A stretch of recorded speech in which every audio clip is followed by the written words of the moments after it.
Okay, Michael James here for Gay Savvy.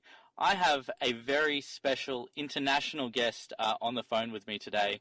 We're very, very privileged to be joined by Taylor Hanson of Hanson fame. You may most commonly know them from Bop all those years ago. Taylor, thank you so much for joining me, mate. I'm doing good. Yeah, thank you. Thanks for having me. Now, you're calling all the way from the US with a particular reason, because you are coming back to Australian shores again later this year. Excited? Absolutely, yeah. I mean, we have an awesome time in Australia. We've been, the first time we came was 17 years or so back, and always have had a great time there, great shows, and we've got a tour that's bringing us back in August, so we'll be all over the country.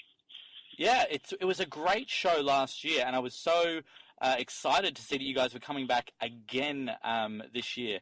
Was it just that successful last year? Are more people starting to get back into the Hanson music again?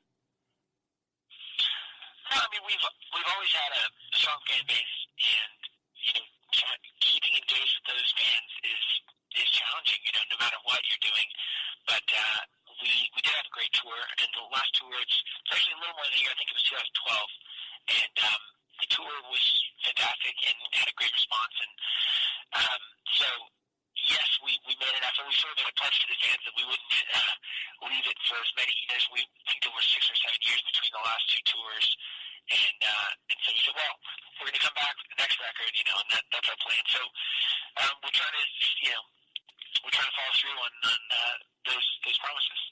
Oh, absolutely. Now, correct me if I'm wrong, I've been trying to count the number of albums you guys have done, because there's been so many, and I've been one of those people, one of those fans that have just been following it album by album. Is Anthem, your current album, is this your 7th or 8th studio release? It's actually neither. It's actually your 6th. Your 6th, there we go. There's been, it can be confusing because we have multiple other releases. We have Christmas album, we've done live albums, and we've done, there was a collection of old recordings like during our independent period, and then we actually release music every year just to our fan club as well. So if you've been if you're on the inside track, the most devout fans actually get a few songs every year just from that. So we've put out a lot of music, but Anthem is our 6th official studio album, which in some ways seems sort of like not quite enough considering how many years it's been. Yeah, and it's a great album. What I love is this evolution of the music, I suppose. A lot of people are really familiar with your really early stuff, your really poppy stuff, but this is much more feeling and much more grunt. I think goes into every single album. It's been really great to hear, and I love that you do it for the fans. And an interesting thing, I was thinking about your fan base as well earlier, and where you guys are in life at the moment. You guys are all married with kids now. How many kids have you got between you, just to refresh my memory? Let's see. Well, I think there's probably 11. I think there's 11 kids between the three of us. Wow. I'm the one that offsets everything. I have 5 of my own. So 5. That's amazing. By the way, that's not normal anywhere. No, everyone in Oklahoma does not have 5 children at the age of 30. But it is. We all have kids, and having families. It's amazing. They're the best thing around. So we have amazing wives, and we've been able to somehow balance the two worlds. Now, that's what I wanted to know, right? You guys have got amazing wives. I remember seeing the screaming fans. There are millions and millions of crazy girls out there dying to be the ones who are going to get their hands on you. And how did you manage to find 3 stable, lovely girls that weren't screaming insane fans who just wanted to get near you to touch you? How did you find these girls? Well, there's no perfect way to have done it. We met them, while we were touring. I mean, we didn't. I met my wife through a mutual friend, and we were traveling. I think you meet people at work, right? You meet them when you're doing what you do, and that's just one of those things that is difficult to describe, but somehow you just know when you meet a certain person that they're the real deal. Yeah, it's great to hear, and it's so good to see you guys come out of this with just such stability. You know, there's such a rise of young pop stars these days that go off the rails, and you guys have just stayed on the right track and still all about the music. And Anthem is a really great indication of that. Now, the latest single is called Get the Girl Back. Tell me, what's the inspiration for that? Well, the song is definitely these homage are, strongest inspirations. We've always talked about Motown and early soul music and rock and roll, and this record definitely has a throwback feel to it. Every single doesn't, but this one certainly does. Lyrically, I mean, it was really, it started off as just, it was a song about a slightly different subject, but it was sort of about kind of getting back on track, sort of losing after you sort of lost course, and then kind of getting things back, to center. And then as we built the song, the narrative was like, this is really like the perfect, like, sort of, you're talking to your friend and kind of going, hey man, let me tell you how to get this sorted. I learned a little something, and so the whole song is sort of this instruction. Hey, don't miss your window of opportunity. And ultimately, it's a really fun tune. The music video was amazing to make as well. It kind of follows these different couples, narrative. My friend Kat Dennings and Mickey Reed Paul, Drake Bell makes a guest appearance in the video. There's several different random people in there, but it's about capturing the spirit of that soulful pop song and getting people engaged. So. Yeah, it's a great song. One of my favorites off the album. I got the album, of course, as soon as it came out, and it was fantastic. And it's one of the great things you're doing. And I wanted to ask you a quick question about another great and interesting thing you're doing. The product is Hop, and you've got your own line of beer. Where did that come from? Well, I mean, it sounds somewhat random, but really it's a natural extension of us. I mean, part of how we tried to stay engaged with our fans for years is to do things we're passionate about and engage them and share it with them. And we have developed different things along the way, boutique products, and being really into craft beer, we started considering doing that ourselves and making our own. And as we looked at more and more down the idea, we just said, gosh, this is something that we should do, for real. We should really produce this. And we just continued down that pathway until finally we said, this is something we're going to, take seriously. And last year we launched the beer. We're planning to do more, beers under the banner of Hanson Brothers Beer Company. But Hops is kind of like our flagship, and so we're working on spreading that out slowly. We've launched online, so you can order it online, and then we've kind of launched in the Midwest and in the U.S. and bars and stores here.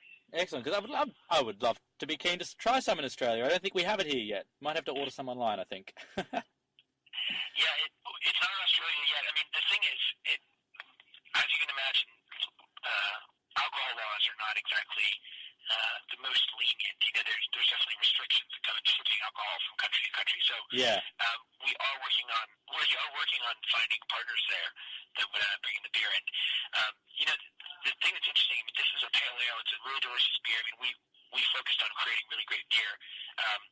Genuinely, I mean, now it's begun getting established here in Oklahoma and Texas and a little bit in Kansas and also places like Missouri, so all these different states in the middle of the U.S. And people are, beginning to know the beer and like it just because of the beer. It actually just won a gold medal in World Beer Championships just a couple weeks ago. Good stuff. Which is, for us it's huge because it's about quality. So we're having a lot of fun with it. Oh, that's great. Great to see you guys expanding and, musicians, young businessmen, you got it all. You've got it all. It's fantastic. Now, I want to talk about your fan base before. Now, I talk to a lot of artists, and the artists aren't always aware of the different sorts of fan bases you've got. Now, we're a gay show, and obviously a lot of our listeners are gay. And when I mentioned that I was going to do an interview with Hanson, nearly every gay man that I know wet their pants. You guys seem to have a huge gay following. Are you even aware of that? It's not something that everybody always knows. Yeah, well, we've definitely seen a large fan base over the years in the gay community. I mean, it's hard to, you don't sit around and make music for any one group of people. I mean, project. We write songs and do things that we are into, and ultimately you have to make music for yourself first, and because you're the one that has to sing it and travel and tour. But yeah, we love that there's a large appeal in any community. But it's good to hear.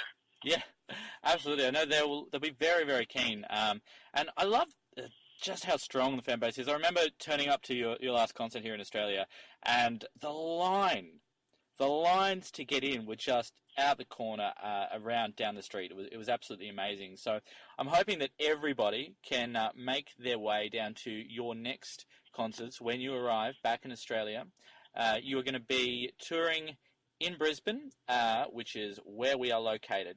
And your tour is going to be on Tuesday, August 15 at the Tivoli in Brisbane. And it was where I think you had it, not quite we had it last time, different venue this time. And it's going to be absolutely fantastic. You can make sure that you get your tickets on sale, get them online before they are all sold out. I think there's a few left. So hopefully we can catch you guys in person when you come down. Number one thing, Taylor, that you're looking forward to when you get back to Australia? What's your favourite Australian thing you want to do? Oh, man. Well, I mean, honestly, we are there to play shows. I mean, that's the top of the list, is really just to play this new music for people. Of course, you guys have great food. You actually have great craft beer there. And I think that the list goes on and on. So we're just looking forward to the whole thing. Everything, excellent. Now, I had a question that one of our listeners wanted me to ask. Random question, but if you throw your mind back all those years back, middle of nowhere, what is your standout favourite middle of nowhere track and why? My favorite track from our first record. Well, that is a hard one. One of the songs that has the most meaning is a song called "Losing Your Dreams," which is about losing a grandparent. And, yes. Just sort of losing, just a song that has real meaning and has had, over time, a lot of people have said, oh yeah, that song helped me through a tough time and things like that. So I think that stands out. A lot of times the songs that are the simplest, that have a personal connection, are the ones that stick with you. Beautiful, yeah. Actually, funnily enough, that is also my favourite song from the album as well. So thank you very much for sharing that, Taylor. Make sure, if you're out there and you're listening, that you jump online and you can buy the album Anthem from iTunes. You can buy the single as well, but get on there, buy the whole album. The boys are on Twitter, they're on Facebook. You can jump and find them as well, and make sure that you stay in touch. Taylor, thank you so much for joining us, mate. It is